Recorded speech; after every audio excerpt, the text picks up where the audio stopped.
Assalamualaikum warahmatullahi wabarakatuh. Perkenalkan, nama saya Novi Wulandari dari Prodi Biologi Fakultas Sains dan Teknologi Universitas Islam Negeri Araniri. Di sini saya akan meringkas dari dua video tentang cara kerja arus laut dan arus laut. Pertama, kita harus mengetahui dulu apa yang dimaksud dengan arus. Arus merupakan penggerakan massa air secara vertikal dan horizontal sehingga menuju keseimbangan atau gerakan air yang sangat luas yang terjadi di seluruh lautan dunia. Arus laut digerakkan berbagai sumber, yaitu angin, pasang surut berupa massa jenis air, dan rotasi bumi. Arus laut dibagi menjadi dua kategori, yaitu arus yang terdapat pada arus permukaan dan arus laut yang dalam. Arus yang terdapat pada permukaan dapat mengendalikan gerakan 110% dari air laut atas dan arus laut dalam mengendalikan 90% lainnya meski disebabkan oleh hal yang berbeda. Karena kedua arus ini saling berpengaruh sehingga menjadi gerakan rumit yang akan membuat seluruh larutan bergerak.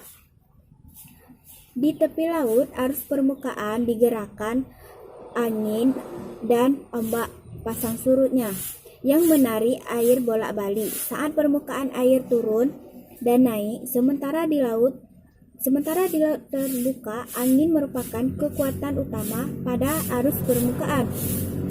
Ketika angin bertiup di atas laut, ia akan menarik lapisan air yang paling atas kebersamaannya.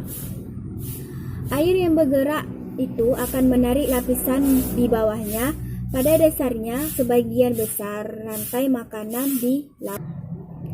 Yang dimaksud dengan gelombang conveyor belt, dia merupakan arus terpanjang di dunia dan mengelilingi dunia. Namun arus ini hanya bergerak beberapa sentimeter per detik. Di dalam satu tetes air butuh 1000 tahun untuk melakukan perjalanan penuh. Namun kenaikan suhu laut menyebabkan arus ini dapat arus yang terdapat pada permukaan laut yang dipengaruhi oleh perubahan massa jenis air laut tersebut. Ketika dia bergerak menuju kutub utara, suhu air semakin rendah dan dia memiliki konsentrasi garam yang lebih tinggi. Dikarenakan kristal esnya dapat menahan air dan melepas garam. Dan kemudian air asin yang dingin dia lebih padat sehingga dia dapat tenggelam. Dan air yang di permukaan yang lebih hangat dia dapat menggantikan arus vertikal yang juga disebut dengan sirkulasi termohalin. Sirkulasi termohalin ini air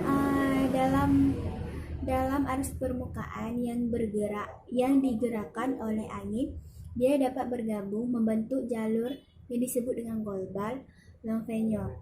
Pada saat air bergerak dari air laut di dalam ke permukaan air tersebut membawa nutrisi bagi si mikroorganisme dan mereka menarik yang di bawahnya. Pada pola arus di seluruh di seluruh bumi, dia dapat dilihat membentuk lingkaran besar yang disebut dengan pilin. Rotasi bumi ini juga akan menimbulkan arus ini yang dipengaruhi oleh angin. Jika bumi tidak berotasi, air dan udara hanya akan bolak-balik antara daerah tekanan rendah dan daerah tekanan tinggi. Pada efek Coriolis ini terjadi karena pola induktif yang di belahan bumi bagian selatan hingga aliran angin utama ini membentuk pola seperti lingkaran di sekitar lengkungan samudra.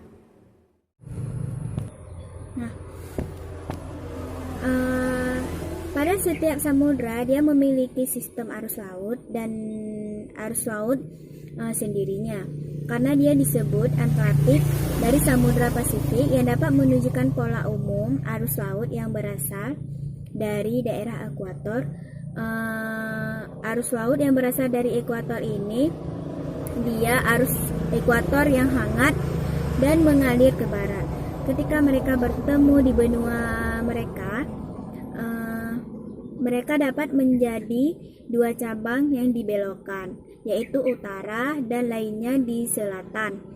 Arus hangat ini dapat bergerak di sepanjang pantai timur, di garis lintang rendah dan garis lintang tengah. Baik, cukup sekian yang dapat saya sampaikan. Jika ada kesalahan, mohon maaf. Assalamualaikum warahmatullahi wabarakatuh.